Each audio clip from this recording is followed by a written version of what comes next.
Hi, I'm Claudia Brown Coulter with Pivotal Peace. I'm your go-to mediator for navigating divorce while parenting children with special needs. I'm also a legal document assistant, LDA, based in the greater Los Angeles area.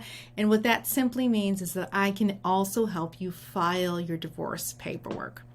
So this is Start Your Divorce Thursdays, where we talk about step one of the process. And this is something people are really worried about. How am I going to serve these divorce papers to my spouse? So California is great because it allows you a few options. So in some states, the sheriff is the only option.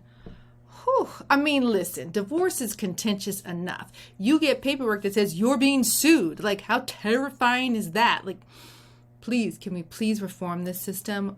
We do not need this. It was not that difficult to get married, but it is super hard to get divorced. We got like all these hoops to jump through. It's ridiculous. So one of them is making sure your spouse is properly served. And you can't do that. You part of the case. Therefore, you cannot serve them. Okay.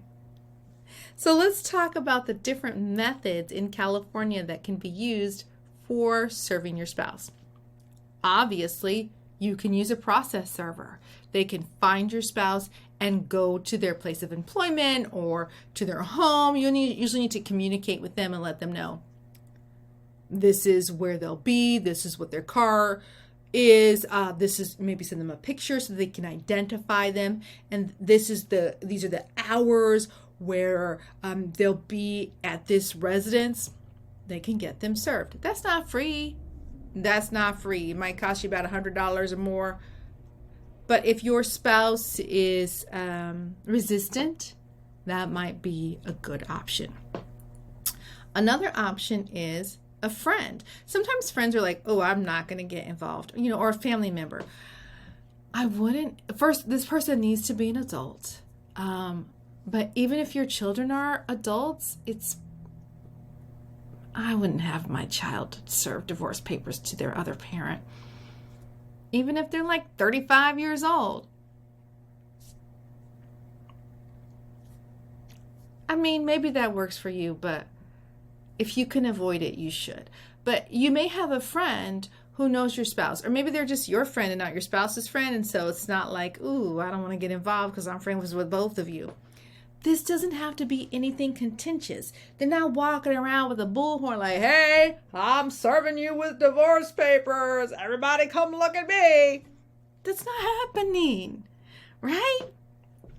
Now, there are some people who cannot find their spouse. And so they've got to go to the court and they've got to publicize it in newspapers, put postings on it, and really advertise. Hey, where are you at? We getting a divorce. You got X amount of days to respond. That's called a true default. So when I work with my clients, I work with couples who are amicable. They either finish their divorce as uncontested or a default with an agreement. But this situation where you can't even find your spouse, that's a true default. There's a lot of hoops to jump through. You're better off really looking for your spouse. Finding a family member, seeing if they have an address, trying an older address, seeing if they've received service. Check through your emails. Look on Facebook.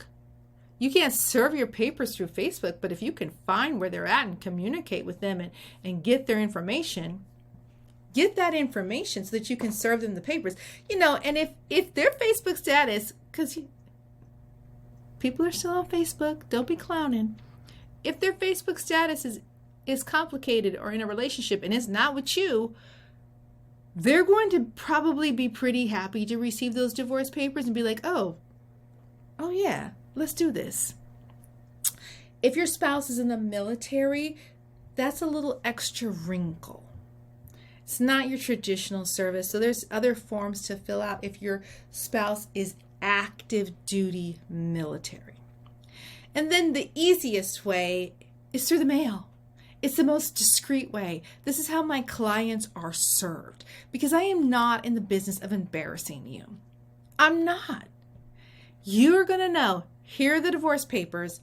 California requires that I mail them to you. So, it's going to take a bit of time for the mail to get there, but it's coming in the mail. So be on the lookout for it. It's going to come in a discreet envelope. It's not going to be like divorce papers on the outside. Nobody needs to know. So, how do you do this? If you've used a process server or a friend to do this, then they're going to fill out a form called the 115, the FL 115.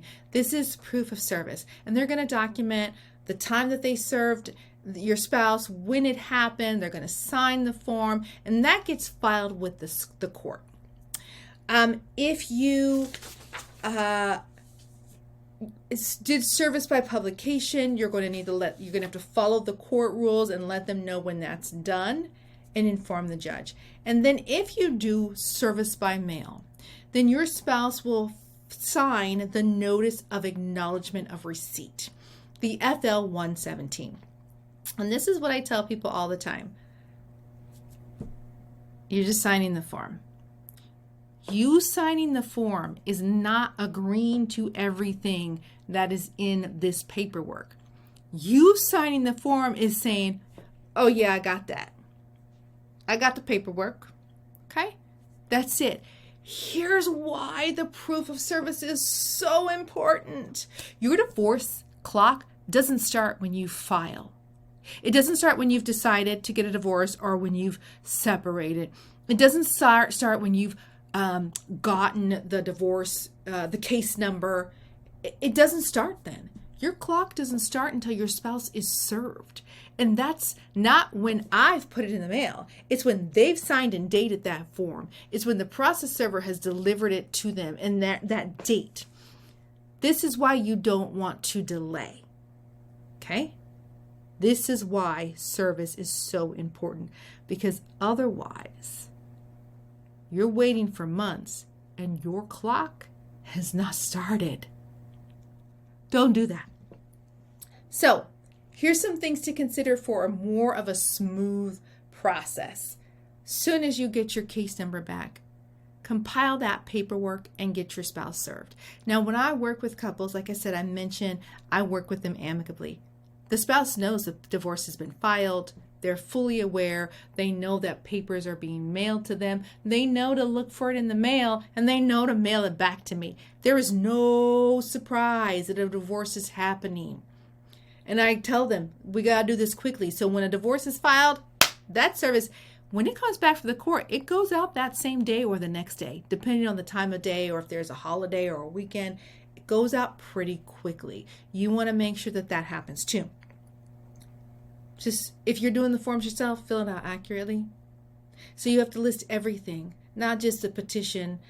There's a checkbox. Petition and summons were served, but also if you have kids, you've got to mark that.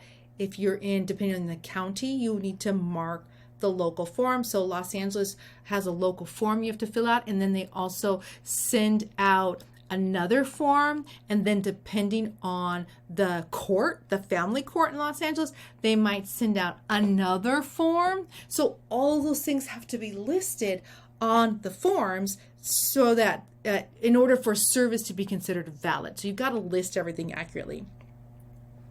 Keep a copy for yourself. Keep a copy for yourself. Keep those original documents. File them away. Create a special place on your computer if you just have the digital copies, which makes sense. Create a special place in your computer. Or if you got a firebox or something, print them out, put them in your firebox, keep them in a safe place, filing cabinet. Keep those papers in case you need them. You want to document. So every once in a while, the clerk will forget to record things on the court docket online. And so you've got a court stamped paper, but it's not reflecting that way on the docket. And when it comes time to submit your judgment, they'll say you didn't do it. You need to have that original copy to say, oh no, boo-boo, yes we did. Here, look, y'all, you took it. Oh yeah, we did. Oh, our bad, no problem. Okay, done. Okay. And our clerks at our court, they're overwhelmed and overloaded. And they're really great. They have a hard job, and they are great and they're really nice. Okay, so please, if you have to call the court, if you have to go down to the self-help desk, because you're not working with somebody like me, please be nice to them. Please be nice. You may end up needing, if you don't have a friend, if your spouse is trying to evade service, you might have to hire a process server. So just be prepared for that. And don't neglect the fact that you may need legal advice, especially if you cannot find your spouse. You cannot find your spouse. You have no idea where they are. It's been years and years and years, and that actually happens. Seek legal advice first, because an attorney can walk you through that true default process and tell you every step of the way what you need to do so that you can get divorced. There's lots of resources out there to help you. I am one of them, and I would be happy to chat with you. If you've got questions, please reach out at my link below. Don't forget to like and subscribe, and I'll see you next time.